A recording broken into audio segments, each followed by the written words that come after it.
Hi everyone, welcome back to the vlog series again. I'm Destiny McFall and I'm interning at the Child Welfare League of America in Washington, D.C. So this past Monday, I was able to touch base with my supervisor, Marcus, and we talked a little bit about a bill known as the Crown Act. He let me know that it was actually recently passed in Connecticut and enacted into law. And he wanted me to do a little bit of my own research on the Crown Act and present him with that information. And later on in the video, I will get into what that means for CWLA and what we will be doing with the information that I've gathered. So I wanted to let you guys know a little bit about the Crown Act, what it is, what the purpose of it is. So it is a bill that was first introduced into the House of Representatives in December of 2019, and it was passed in September of 2020. The sponsor of the bill is U.S. Representative Cedric Richmond from Louisiana's 2nd Congressional District.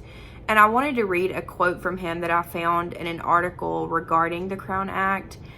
And that quote states that textured hair should never serve as a professional or educational impediment, nor should it ever lead to a reprimand of consequence. Additionally, what I found whenever I was researching the Crown Act is a study that was sponsored by Dove in regards to it.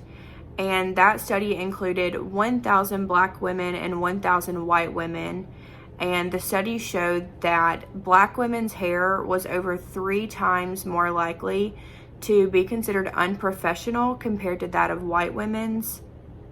And additionally, black women were 50% more likely to be sent home from their place of employment because of their hair. So that was a really big emphasis that was included in those articles, encouraging the people to support the Crown Act. So since that bill was passed, it has been enacted in California, making it the first state to enact the law in their state. And then after California came New York, New Jersey, Virginia, Colorado, Washington, Maryland, and now Connecticut. So Connecticut was the 8th state to enact the Crown Act into law, and they did that on March 5th of this year. So just last week.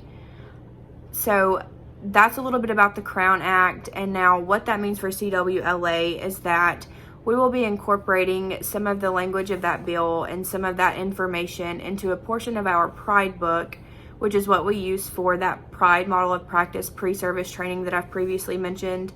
And in the Pride book, there's a section called Making Cultural Connections, and it really serves as an educational piece for resource parents who will have children of African descent in their home.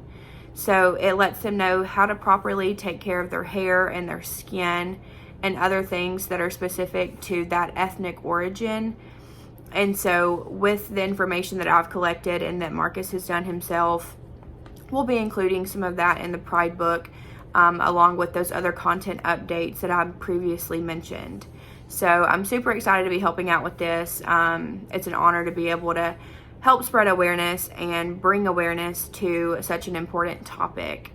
As always, I will continue to keep you guys updated on any work that I'm doing here at CWLA, and I will speak with you again soon. Thanks.